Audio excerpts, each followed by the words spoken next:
Is West Virginia basketball getting disrespected nationally as we look at the latest AP and coaches polls? And also, I want to talk about in this show, did West Virginia make the right choice when hiring Darian DeVries? The obvious answer to that is yes. But what we're going to do is kind of take a look at some of the other top candidates for that job when Renbecker was doing his search. And we're going to take a look at just how good those coaches are doing at their new homes this year as well. And we're going to just see how Darian DeVries has stacked up against those coaches. So welcome into this episode of Who's from the Hills. Thank you for joining the show. If you haven't yet, please hit the thumbs up button on this video if you think I earn it. Also, please subscribe to the channel where I cover West Virginia basketball all season long. And please share this with your family and friends who may like WVU hoops.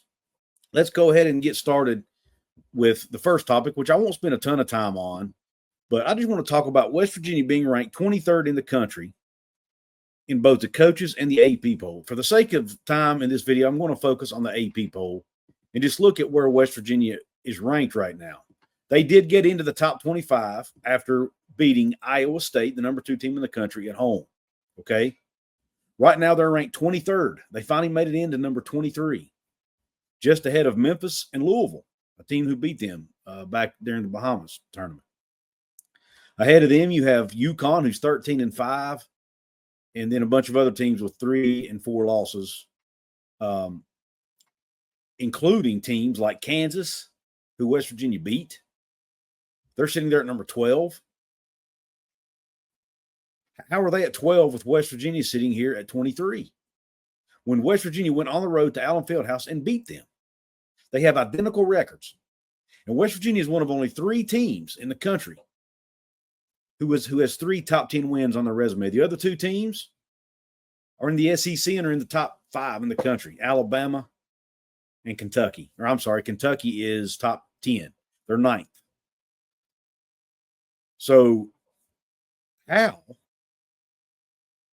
is West Virginia being looked over like this? Now, I think at the end of the day, it's going to come down to something Ethan Bach pointed out on X when people were complaining about it. I think when you look at West Virginia's losses, all their losses have been by at least 9 points. They had the 9-point loss to Louisville in overtime. Their losses to Pitt, Arizona, and Houston were all by very large margins. And I think that is hurting them a little bit, especially when you look at the net rankings, where I think they're now sitting 30th in the country. And the net is something they use that's weighted heavily when it comes to choosing teams in March. So, but listen, all West Virginia has to do is keep winning. As long as they keep winning basketball games, they're going to keep getting national respect. And plus, when you look at some of the national pundits, some of the national media folks like Jeff Goodman, for example, they actually are really high on West Virginia right now. I was watching the Field of 68 After Dark show the other night after West Virginia's upset win against Iowa State. And all 3 commentators were very, very high on what Coach DeVries is doing, what Javon Small is doing, and what that basketball team is doing. So it looks like they are starting to get some respect.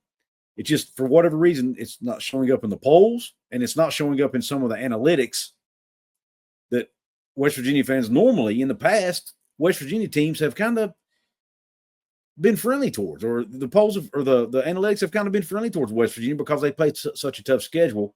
But the problem is losing games by large margins comes back to bite you a little bit. But again, as long as West Virginia can keep winning basketball games, everything's going to be okay, and it will all even out in the end. But the one area that I'm most upset about, and I've been talking about this on X, and I've mentioned it multiple times here on my show, is the fact that Javon Small is not mentioned in the Wooden Award midseason watch list, for which goes to the player of the year in the country. How in the world is Javon Small not on that list? When you look at what he's doing this year, I'm just going to tell you, obviously the Big 12, everybody respects the Big 12 as one of the top basketball conferences in the country. It used to be first. Now I would argue it's probably the 3rd, maybe 2nd best conference in the country behind the SEC, maybe the Big 10 or Big East. But when you look at what Javon Small is doing right now, he is 1st in the Big 12 in scoring at 19.8 a game. He's 11th in field goal percentage, and he's doing that with the 2nd most field goal attempts in the league. And he's one of only a few guards that high on the list. He's 3rd in the conference in free throw percentage, 6th in 3-point field goal percentage. 4th in assists, and 6th in steals. And he obviously leads the league in minutes played. He's 3rd in the all of Power 4, or Power 5, I guess you could say now, with the Big East. 3rd in Power 5 in college basketball in minutes played. And he's in the top 30 in the country in assists and top 20 in scoring. And when you look at what he's doing and how he's carrying this team on his back, with Tucker DeVries out, who was supposed to be the best player on the team coming in, everybody thought, or at worst, 2nd best player, and was going to be helping Javon on the scoring front. You look at the injuries they've had to deal with as a team this year. How is he not on the list? Darian DeVries got some respect being named midseason coach of the year, but yet they leave Javon off of the Wooden Award watch list. It makes absolutely zero sense to me, and I wish somebody would explain it to me. If somebody watching this video is someone who votes for the Wooden Award, please explain to me why he's not on. And it's not like he's not doing it on both ends of the court. Like I said, he's 6th in the conference in steals. So he's playing good defense as well. He's a man of character. I'm assuming he does well in the classroom. So how's he not on the list? Someone please educate me, because I'm baffled by it. Now, the second thing I want to talk about in this episode of Hoops from the Hills is I want to take a look, and I want to give a shout out to Tosh, who's one of my loyal viewers, listeners and subscribers. He gave me the idea for this video. He said, why don't you take a look at Darian DeVries and look how he's doing versus the other guys who were kind of the top candidates to take the West Virginia coaching job. And I thought, you know what, that's a great idea. So I jotted down the top 4 names that kept kind of popping up on most hot boards and rumor mills and everything. I looked at Mark Byington. I looked at Dusty May. And I looked at Pat Kelsey. I said 4 names. It's actually 3. John Beeline's name was kind of on that list too, but he's not coaching anywhere right now, so I really don't have anything to compare it to. And John Beilein would have probably been a temporary deal where he was only coaching 2-3 years anyway. So, and I think DeVries, as good as he's doing, I'm not sure Beilein would have been able to do any better than what DeVries is doing, to be honest with you. And it wouldn't be as long term. So I'm actually happy with this move over Beilein. But anyway, let's look at Mark Byington first. Mark Byington left James Madison. And it was actually rumored at one time that Byington was number 1 on West Virginia's list. And maybe he was. I don't know. But things ended up working out where they got DeVries. But nonetheless, Byington went from James Madison to Vanderbilt. Okay. Vanderbilt right now sits at 15-3 on the season, 3-2 in SEC play. Some of their wins are over Cal, Virginia Tech, and TCU in non-conference play. They have a conference win over number 6 Tennessee at home. And their 3 losses are to Missouri, South Carolina, and Drake, coincidentally, who has been rolling, has continued their success with new coach Ben McCollum, who won multiple championships at the Division II level, national championships. So Drake's doing well, even in the absence of Darian DeVries. But nonetheless, back to what Vandy's doing. They finished 9-23 last year, a similar record to what West Virginia had. They're 15-3 now, so a great turnaround there done by Mark Byington. When you look at also their roster, they only have 1 player, similar to West Virginia. They only have 1 player returning from last year's team, and it's a player who doesn't play a whole lot. So for huge roster turnover, much improvement in the record from a year ago. So again, very comparable to what DeVries is doing. Let's go to Dusty May, who went from Florida Atlantic to Michigan. Right now, Michigan's actually ranked number 21 in the country, sitting with a 14-4 record, 6-1 in Big Ten play. They have wins over TCU and Virginia Tech. That sounds familiar, doesn't it? Vanderbilt has wins over them too. They also have a win over Xavier, who was actually ranked 22nd in the country at the time. They have a win over number 11 Wisconsin on the road and number 22 UCLA on the road. So 2 good road conference wins. Michigan had one of their worst seasons in school history last year, finishing 8-24. So Dusty May has done a great job turning that program back around. And when you look at his roster, he has 3 returning players from the 2023-2024 season, but all 5 of his starters are transfers. So he's had a big turnaround too. And one thing, though, about Michigan, and the reason, when I first looked at this, I was like, how are they ranked ahead of West Virginia with the same record? All 4 of Michigan's losses are by a total of 9 points. So all of their losses have been really, really close. And they're for the most, some of them are to good teams. Like they lost to number 14 Oklahoma, for example. Now, they do have some bad losses. They've lost to a bad Arkansas team. They've lost to Minnesota, and they have lost to Wake Forest. So their losses are actually worse than West Virginia's losses.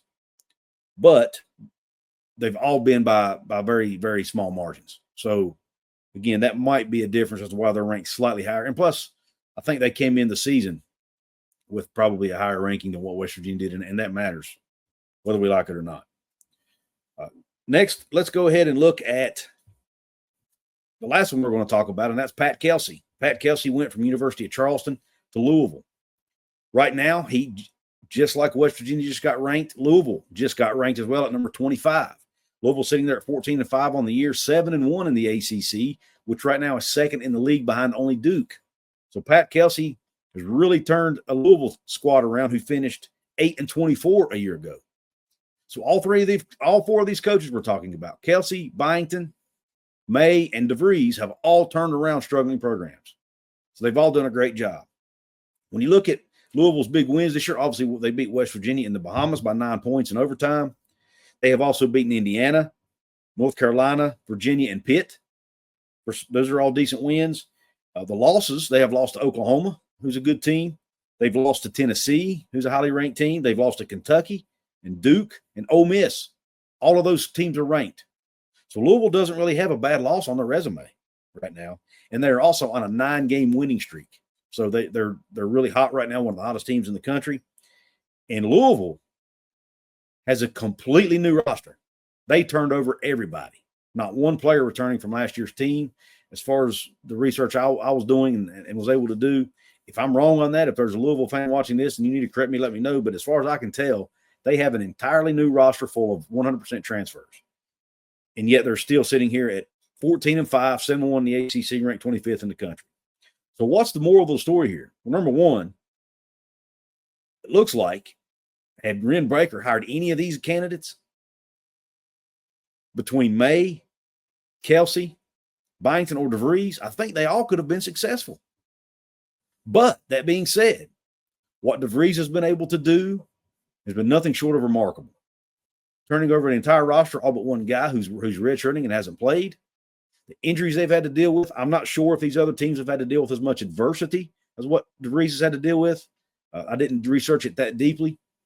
I was looking mainly at records and roster and turnover and those types of things.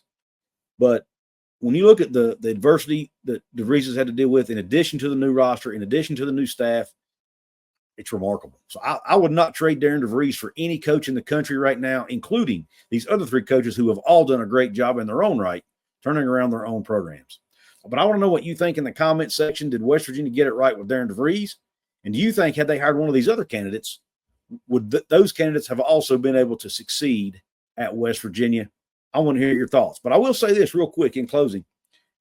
Even though these other teams have some good wins, they're all doing well, have great turnarounds, none of them have 3 wins over top 10 teams, just like West Virginia does. I want to make sure I point that out. None of them have 3 top 10 wins on the season and 2 wins over teams in the top 5.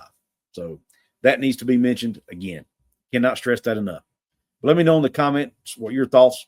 Please don't forget to check me out on X or Twitter if you're over there. I'm on Couz206. You can also check me out on the Hoops from the Hills Twitter account at hoops_hills304. You can reach me there as well. I would love to hear from you. Also, please make sure you follow the Hoops from the Hills X account. I'm trying to grow that over there. It's still fairly new, so I'm still trying to grow it and get a lot more followers. Don't forget about my football channel, Couz's Corner. Come subscribe over there. I really appreciate you watching. Don't forget to like it, subscribe to the channel. Help me get to 2,000 subs on here on the Hoops channel. And don't forget to share it with your family and friends. And make sure you turn on that notification bell and that notifications on your device are on so that you don't miss future shows and future live streams. Thanks again for tuning in.